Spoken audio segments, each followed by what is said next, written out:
Ayo, mari Tuan. Mari silakan.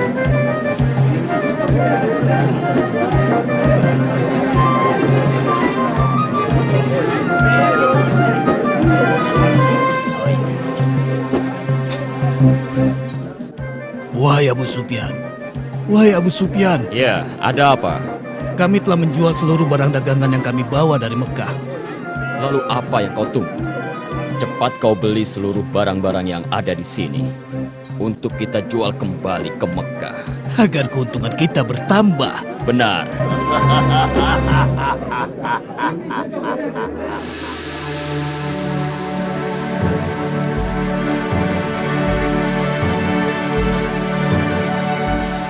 Selamat datang, aku ucapkan, wahai penguasa Busra. Penguasa sebenarnya adalah Anda, wahai penguasa Romawi. Penguasa sesungguhnya adalah Allah yang Maha Esa. Salam sejahtera bagi baginda penguasa Romawi serta rahmat Allah dan berkatnya untuk baginda. Siapa orang ini yang datang bersama Anda, wahai penguasa Busra? Kenapa dia tidak membungkukkan badannya ketika berhadapan denganku? Hamba Dihyani Al-Khalifah Al-Kahfi. Kami tidak membungkuk kecuali kepada Zat yang Maha Esa dan Maha Perkasa. Andai saja aku tidak melihat bahwa kau telah mengenakan tanda seorang utusan, pasti aku akan memperkarakan Anda. Dia dari utusan mana? Dia ini adalah utusan seseorang dari negeri Arab yang bernama Muhammad bin Abdullah, tuanku. Muhammad bin Abdullah. Orang itu yang mengaku sebagai nabi. Aku dengar dia mengatakan sesuatu mengenai kami sekitar 9 tahun yang lalu, ketika bangsa Persia mengalahkan kami. Bukan dia yang berkata, tapi Allah lah yang berkata. Bismillahirrahmanirrahim. Alif Lam Mim. Ghulibatur Rum.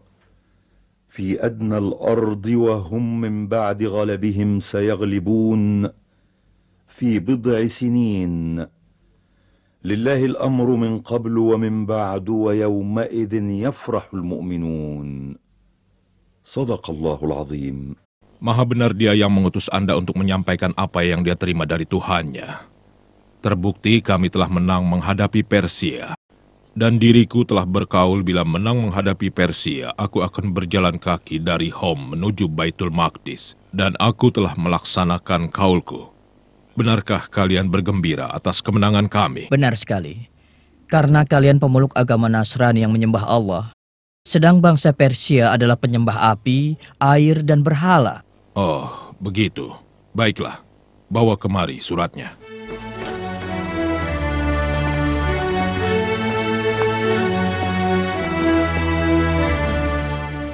Dengan menyebut nama Allah yang Maha Pengasih, lagi penyayang. Dari Muhammad hamba Allah dan utusannya, ditujukan kepada Heraklius, penguasa Romawi, keselamatan bagi yang mengikuti petunjuk. Ikutilah ajaran Islam, maka Anda akan mendapatkan keselamatan yang sebenarnya. Ikutilah ajaran Islam, maka Anda akan mendapatkan pahala 2 kali lipat. Bila Anda menolak, maka seluruh dosa bangsa Romawi menjadi tanggung jawab Anda. Wahai Panglimaku, siap menerima perintah. Aku dengar bahwa ada beberapa kabilah Muhammad yang berdagang di sini di Baitul Maqdis. Undang mereka kemari. Cepat, laksanakan. Siap laksanakan, tuanku.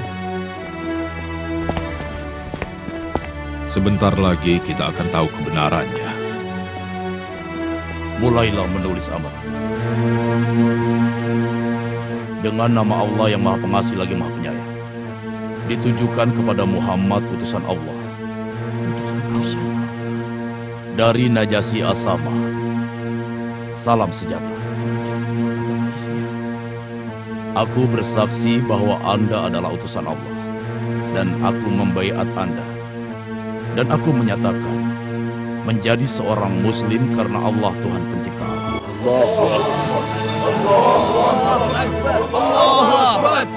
Kami sudah siapkan bahtera buat Anda dan saudara-saudara Anda yang hijrah ke sini untuk kembali bersama-sama ke Madinah. Ayo buah segar.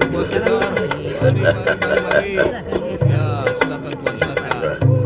Apakah Anda yang bernama Abu Sufyan Syakir bin Harb Al-Umawi? Benar. Tuanku Kaisar Romawi ingin bertemu dengan Anda dan mereka yang beserta Anda. Untuk apa? Kami tidak melakukan kejahatan.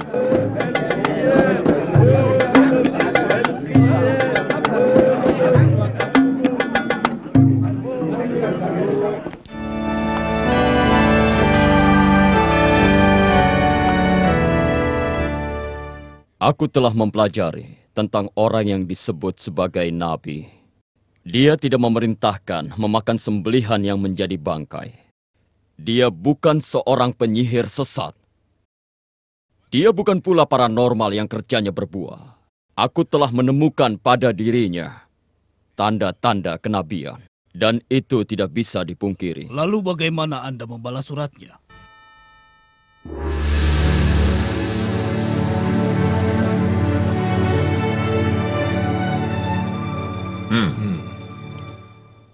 Siapa di antara kalian yang paling dekat hubungan kekeluargaannya dengan orang yang mengaku dirinya sebagai nabi?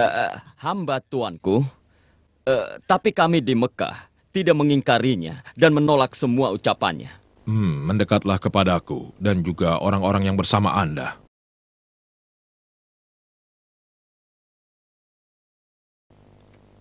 Wahai Abu Sufyan, aku akan bertanya padamu tentang Muhammad dan kuperingatkan agar kau tidak berdusta. Dan untuk yang lain, kalau dia berdusta, tolong beritahu padaku. Mengerti? Kami mengerti, Baginda penguasa Romawi. Kami mengerti. Ceritakanlah tentang silsilah keluarga Muhammad. Dia keturunan dari keluarga yang agung dan mulia. Adakah di kalangan kalian yang mengaku sebagai nabi sebelumnya? Tidak ada, Baginda. Adakah kakek dan kakek moyangnya yang menjadi raja atau penguasa? Tidak ada. Apakah pengikutnya dari golongan kelas atas atau golongan kelas bawah? Pengikutnya dari golongan kelas bawah. Apakah pengikutnya semakin berkurang? Bahkan bertambah terus. Apakah kalian pernah menemukannya berdusta sebelum dirinya mengaku sebagai nabi? Ayo jawab. Kami memberinya gelar orang yang jujur dan terpercaya, tuanku. Pernahkah dia berkhianat? Kalau bukan kalian ada di sini, dan kekhawatiranku kalian membongkar kedokku di masyarakat Quraisy, aku pasti berbohong. Dan akan kukatakan sesukaku tentang Muhammad. Aku menunggu jawaban dari Anda. Belum pernah. Belum. Tapi saat ini kami sedang mengadakan gencatan senjata selama 10 tahun. Dan kami tidak tahu apakah dia akan berkhianat atau tidak.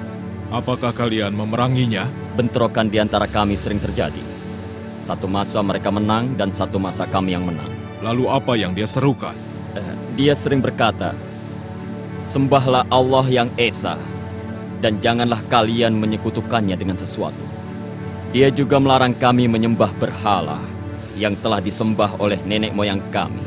Dia memerintahkan kami sholat dan berlaku jujur, menjaga kehormatan, bersilaturahmi, menepati janji, dan juga menjaga amanah. Kalian dengar? Dia bukan seorang keturunan raja. Jadi dia mengaku sebagai nabi bukan karena menginginkan tahta nenek moyangnya. Pengikutnya dari golongan kelas bawah seperti pengikut Isa Al-Masih.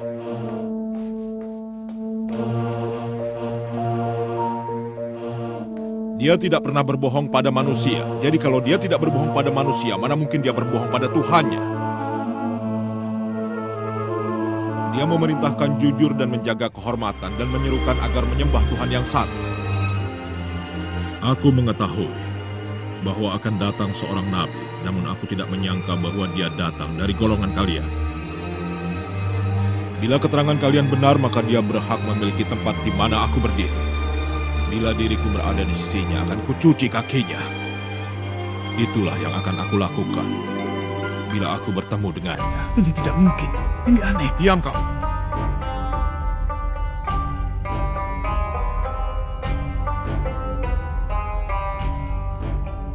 Wahai Abu Sufyan, pergilah Anda dan juga orang-orang yang bersama Anda.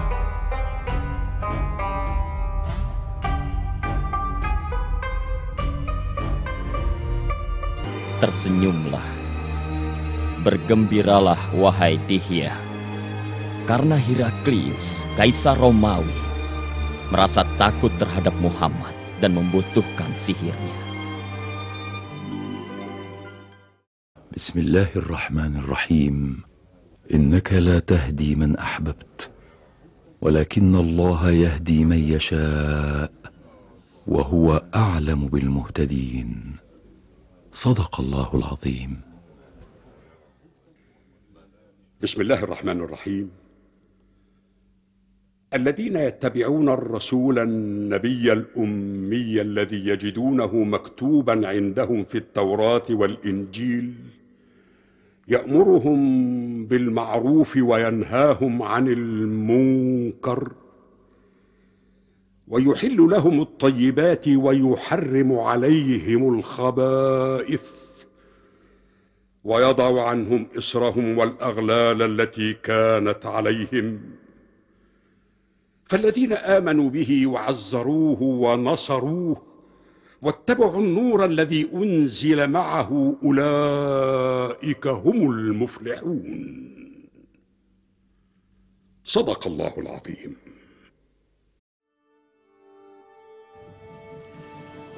Dengan menyebut nama Allah yang Maha Pengasih dan Penyayang, ditujukan kepada Muhammad utusan Allah dari Mukaukis penguasa Mesir. Salam sejahtera bagi Anda. Setelah saya membaca surat dari Anda dan telah saya pahami isi suratnya dan juga ajakan yang Anda tulis, saya telah mengetahui akan datang seorang nabi, dan nabi yang ditunggu-tunggu itu akan dibangkitkan di daerah Syam. Saya telah menghormati utusan Anda, dan saya persembahkan 2 orang budak wanita. Kedua budak wanita itu adalah wanita yang mempunyai kedudukan terhormat. Dan saya hadiahi seekor bahal untuk Anda kendarai, juga kain-kain yang indah. Wassalamualaikum.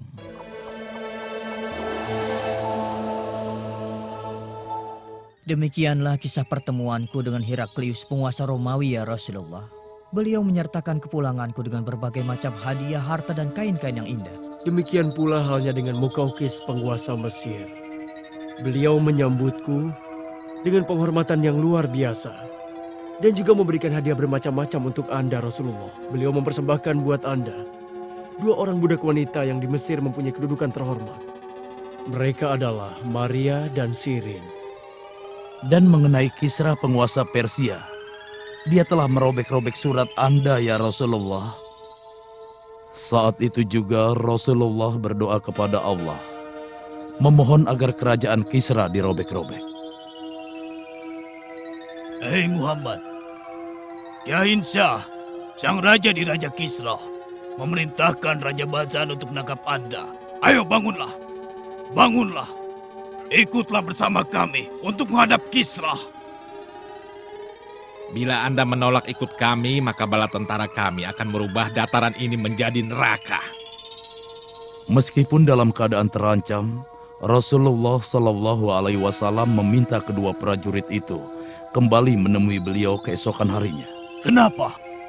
Beri dia kesempatan untuk berpamitan dan mempersiapkan perjalanan yang amat panjang esok hari.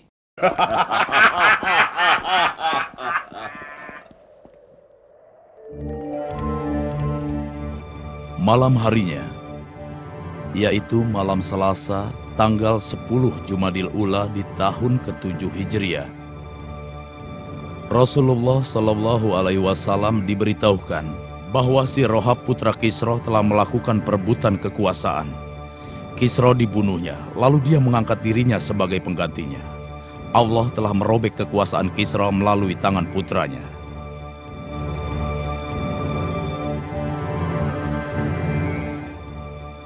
Keesokan harinya, Rasulullah memberitahukan mereka apa yang sudah terjadi.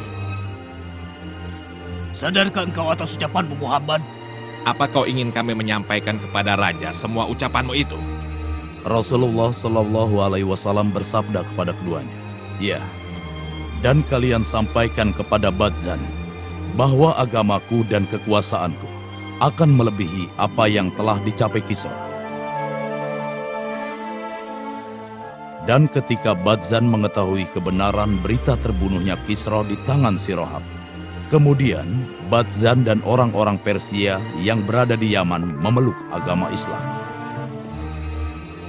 Tidak sampai 30 tahun semenjak Rasulullah mengirimkan utusannya kepada para penguasa, seluruh negeri yang dikirimi surat oleh Rasulullah, mereka semua memeluk agama Islam.